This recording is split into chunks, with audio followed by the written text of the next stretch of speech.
Salam dostlar, yeni vloguma xoş gəldiniz. Bugün vlogumuzun qəhrəmanı Doriş bəydir. Dorişin tükləri çox dökülür.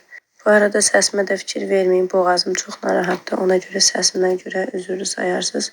Sıxıcı olsa da bir təhər yola verərsiniz. Nəysə, mən keçən vlogda demişdim sizə bu vitaminləri nə üçün almışam. Bu vitaminlər Dorişin tük dökülməsinə qarşıdır.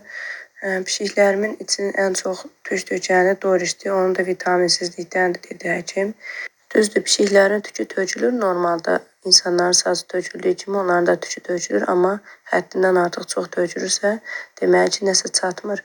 Nə qədər vitaminli yeməklə yedizdirsəm də onu körpəlikdən sahiblənmişdik biz. İlk sahibləndə də çimizdirdik, yay fəslində idi onda. Bir o qədər tükü tökülmədi. Böyüdükcə tük tökülməsi artdı. Ona görə bir həkimlə məsləhətləşdik. Belə bir dərman yazdı. 10 günlük, hər gün bir dəfə yeməkdən 20 dəqiqə sonra. Burada müalicənin 5-ci günündəydik. Düzdür, mən hər birini çəkə bilməsəm də istədim bu gün çəkim. Burada ağıllı görsənir, amma hər dərman verəndə belə ağıllı durmur. Burada heç qaytarmadı. O biri günlərdə də belə çətinliklər çəksəm də, amma bu gün daha çox ağıllı durdu. Bildi ki, onu çəkirəm, bilmirəm nə idisə, çox ağıllı durdu. Simboşun bundan çox düşürdü, amma bunun qədər tükü tökülmür. Doriş zəifdir. Dorişi biz sahiblənəndə də çox arıq idi, çox tükənmiş haldaydı, pis vəziyyətdə idi. Arıqlamışdı, bəlkə günlərlə yemək yeməmiş halda tapmışdıq.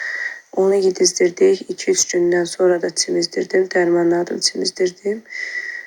Bax, balacaydı, bilmirəm, təxmini 3 aylıq, ya bəlkə də 2 aylıq olardı. Nə bilim, çox zəif idi deyən 3 aylıq deyə təxmin edirəm. İndi gedirik Dorişimizi daramağa.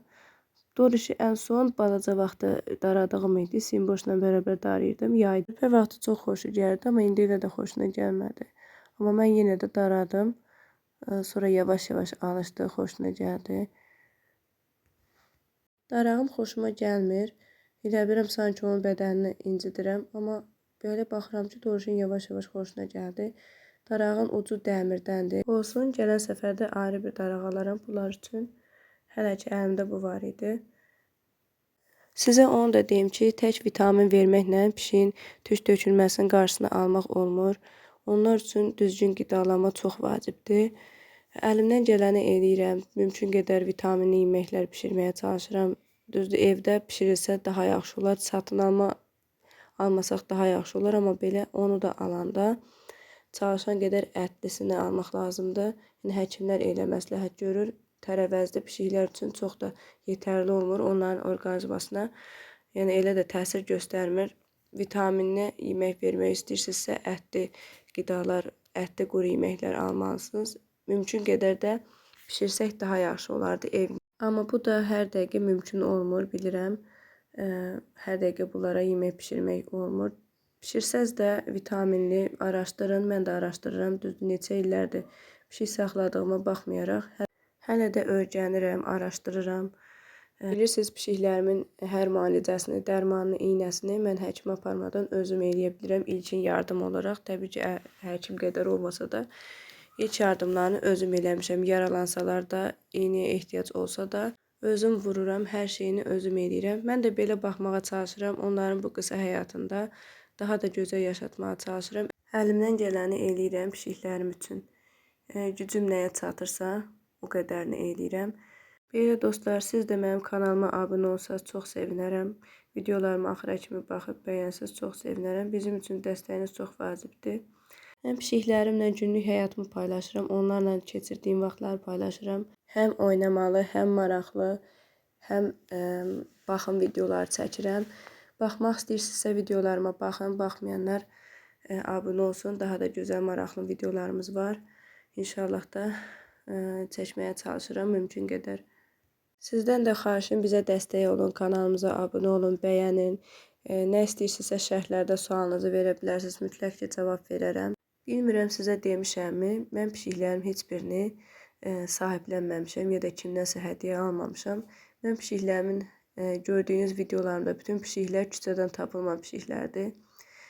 Belə dostlar, bunlar bizim həyatımıza gələndən bizim həyatımızda çox şey dəyişdi. Özləri ilə bərabər ruzi gətirdi. Yaxşı ki də gəliblər, yaxşı ki də onlar bizim pişiklər olub. Məncə pişik sahiblənmək istəsəz, mütləq ki, küçədən sahiblənin. Həqiqətən anasız pişiklər, küçəyə atılmış pişiklər sahiblənin. İnanın ki, onlar sizə daha çox bağlanar. Hər kəs bir can xilas eləmiş olar, küçədən sahiblənsə. Həqiqətən o qədər zibilliyin qırağında anasız küçəyə atılmış, ya anası ölmüş pişiklər var. Hərə birini götürsə görün nə qədər can xilas olmuş olar. Belə dostlar, mən artıq səsim dözmür, boğazım çox ağrıyır. Belə danışmaqda zorla çətinlik çəkirəm. Bir təhər səsimin daha incə çıxmaq üçün çalışıram, amma boğazım ağrıyır. Bundan sonrası sadəcə dorişimi darayıram. Ondan sonra musiqi qoyaram, musiqi ilə dorişimi izləyə bilərsiniz. Sizin üçün daha da maraqlı videolar çəkməyə çalışıram. İnşallah qabaqda maraqlı videolarımız da var. Daha da axıcı, daha da maraqlı videolar çəkməyə çalışacağam mütləq ki. Siz də pişiklər haqqında bilmədiklərinizi öyrənmiş olarsınız, həm izləmiş olarsınız. Belə dostlar, özünüzə yaxşı baxın. Bizi izlədinizsə axıra qədər mütləq ki bəyənin, yorum yazın, kanalımıza abunə olun. Özünüzə yaxşı baxın, sağ olun.